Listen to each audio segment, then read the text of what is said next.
anniversary of Pearl Harbor. This date is observed across the nation in honor of all those who lost their lives serving this nation at Pearl Harbor. There are more than 3,500 Americans who lost their lives or were wounded on that solemn day. Use the hashtag Pearl Harbor Remembrance Day to post on social media and thank those who fought to keep our country safe. On Friday, December 8th, the class of 2020 invites all students to join them for a fun-filled holiday event. There will be pizza, design your own hot chocolate, and a screening of the movie It's a Wonderful Life. The event will be held in the auditorium at noon, immediately following the early release. It will be done in time for sports practices. Admission is $5 for all students are invited. Please join us for a great event. There is a trip being planned for April 6th to the 21st to France. Sign-ups are due by December 14th. Spots are limited and all students are welcome to sign up. The trip will be visiting Normandy, the D-Day beaches, Mont Saint-Michel, Saint-Malo, and Rouen, and they will be spending time with French host students. You do not need to be a French student to join the exchange, as your host will speak English. Traveling internationally is one of the best ways to broaden your world and expose yourself to other cultures. If you are interested, please see Madam Winter in room 155 or Mrs. Davis. Now to Jack and Will with a story on DECA. The mock DECA competition is set for next Thursday, December 14th, which will be held again this year in the auditorium from 9 to 12:30. Students who are participating will report to the auditorium during the period they are scheduled to present. This is a great opportunity for students to practice for the regional competition coming up in January. Judges from a variety of companies and communities will be here to help make the day a success. A big thanks to them and the staff for supporting this important program. Let's take a look at a video about DECA.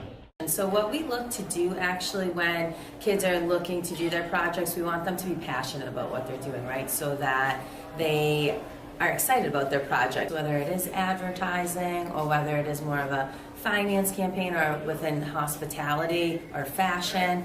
We let the kids pick and decide and then take it from there and assist them. And what's nice with DECA is our community knows about it, right? Mm-hmm. So we've had people come in before, and especially with projects too, we'll have students reach out to the business owners, and it's real world, real life, right? So if someone is doing Bolton Orchards, for example, it's not only going to help the kids with their projects, but we're helping out the community too.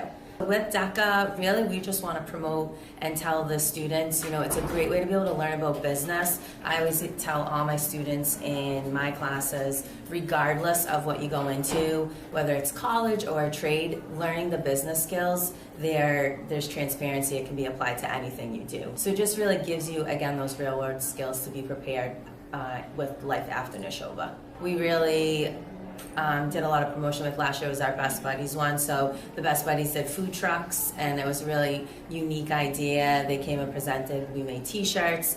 Paul and Chase are doing that this year with their food trucks.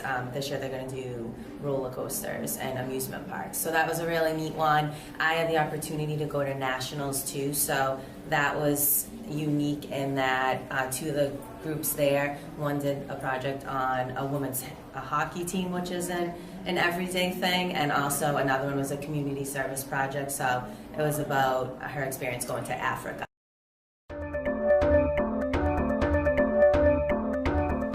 Thanks, Jack and Will. Speaking of DECA, they're sponsoring a fundraiser. Do you like Krispy Kreme donuts? If so, make sure to order yours today from Neshoba DECA. Donuts cost $10 for a dozen and $16 for 2 dozen.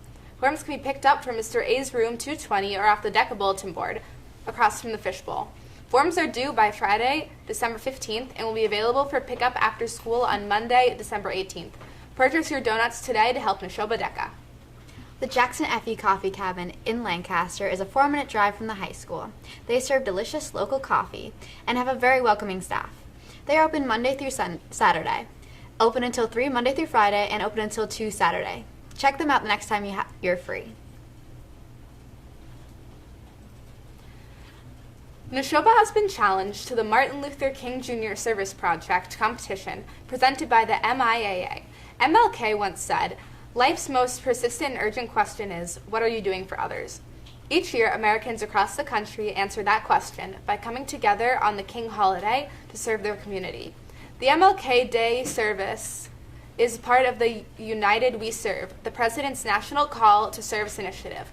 It calls for Americans from all walks of life to work together to provide solutions to our most pressing national issues. Neshoba's goal is to collect the largest amount of winter hats, gloves, and mittens to bring to the MIAA Winter Huddle. The school with the largest amount of these donations wins. So we are starting the donations up early. Bring your donations to the athletic office and the bin in the cafeteria. On Thursday and Friday of this past week, the honors sophomore English classes took a trip to the Pucker Gallery located on Newbury Street in Boston, after reading and studying the memoir Night by Elie Wiesel, which is about a child who survived the Holocaust. The students looked at art from war survivors. One of those artists is Samuel Bach, whose work they visited. In class, the students were shown pictures of Samuel Bach's work, but the pictures showed no justice to the real paintings. The details in the real paintings were what really pulled them off the canvas. One crowd favorite was Family, a painting full of faces. If you ever get the chance to stop by the Pucker Gallery on Newbury Street, give it a look at some fantastic artwork. Now to Grace with sports.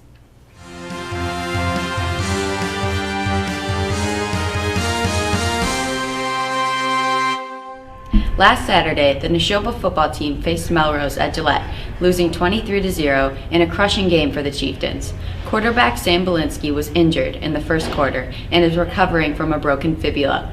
Brees Hill played quarterback for the remainder of the game, and the boys did their best to come back.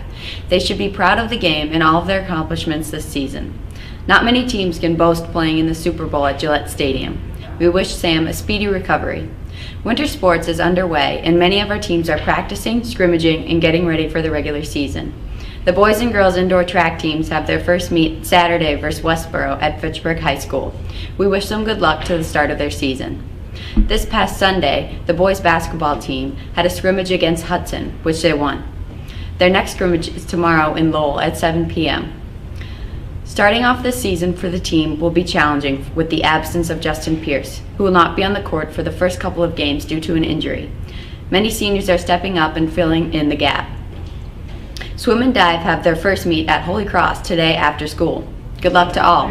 The wrestling team has their first meet on Saturday in Rhode Island against Cumberland, Lawrence, and Reading. If past years are any indication, there should be some great matchups with Lucas Cordio and Duncan Wilgerspipe. Good luck, boys. This past Sunday, the boys hockey team played Neshoba Valley Tech and won 4-0 in a scrimmage. Come out and support the Neshoba boys hockey team this Saturday at their jamboree at North Star Rink in Westboro, starting at 4:50 p.m. The Patriots are on an 8-game winning streak, bringing their record to 10-2. With a big win over Buffalo last Sunday, the team has an impressive 30-5 record against the Buffalo Bills over the last 18 seasons.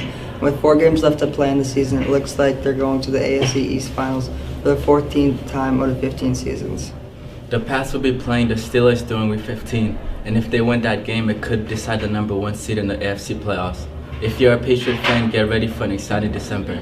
That's all for sports. Now back to Katie and Sarah.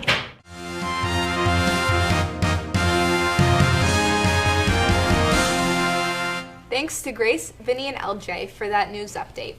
Best Buddies is holding a blood drive here at the high school on Saturday, December 16th from 9 a.m. to 3 p.m. Find the link to sign up to donate blood for a great cause on the Chieftain Press Twitter account. Make sure to stop by the Media Center to create a card for a kid at Boston Children's Hospital for Ali Curran and Carolina Valenti's DECA project. The cards will be delivered just in time for the holiday season. Make a kid's day by writing an encouraging message for the holidays. And also consider making one for a 4-year-old patient named Ruby Milia, who is diagnosed with stage 4 neuroblastoma, a cancer that affects kids under 5. She has been dealing with this disease since June, and she asked for people to send her holiday cards and letters. So far, there has been cartloads of mail sent to her, and a huge response.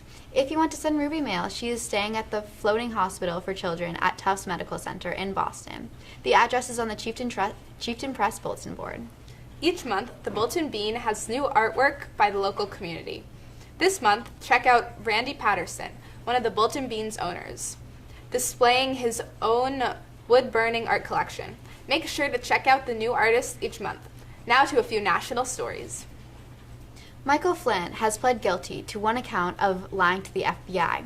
He is the first White House official to cut a cooperation deal with the inquiry into possible election interference. Flynn has been charged with lying to the FBI about his conversations with Russian ambassador. It is still unclear if Trump knew about Flynn's discussions. According to the New York Times, Trump's lawyers believe that Jared Kushner was the one who ordered Flynn to have these talks with the Russian ambassador. Read more about this story on the Chieftain Press. Last Saturday, a major tax bill was passed in the Senate. Senate Republicans narrowly won the vote on the bill, which has been controversial and showed to have little support from voters.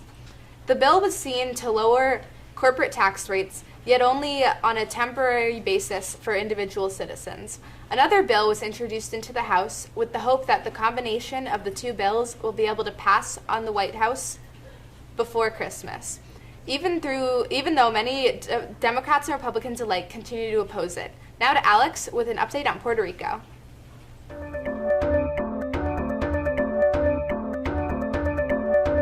A 26-person medical team from Massachusetts General Hospital left on Saturday, November 25th, and headed to Puerto Rico to help the victims of Hurricane Irma and Maria.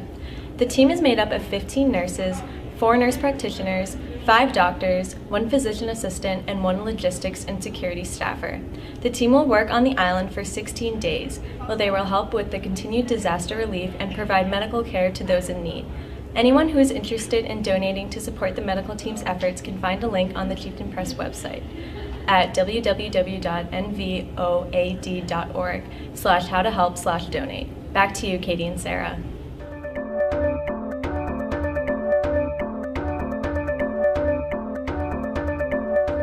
Thanks, Alex. It's movie season. If you're looking for a good movie to watch, check out Wonder, Blade Runner 2047, Wonderstruck, Murder on the Oriental Express, The Greatest Showman, and Lady Bird. These have all been released and have great reviews. Films to look forward to in this upcoming weeks include Star Wars: The Last Jedi, starring Daisy Ridley and Mark Hamill, and it gets released on December 15th. A remake of Jumanji is getting released on December 20th, starring Jack Black and Dwayne Johnson. If you're looking for a holiday-themed movie to check out, The Man Who Invented Christmas by Dan Stevens and Christopher Plummer, which tells the story behind Charles Dickens' beloved classic, A Christmas Carol. Well, that's it for today. Katie and Sarah signing off. Enjoy the half day tomorrow, and don't forget to follow us on Twitter at Chieftain_chat. Please stay tuned for the pledge. I pledge allegiance to the flag of the United States of America and to the republic for which it stands, one nation, under God, indivisible, with liberty and justice for all.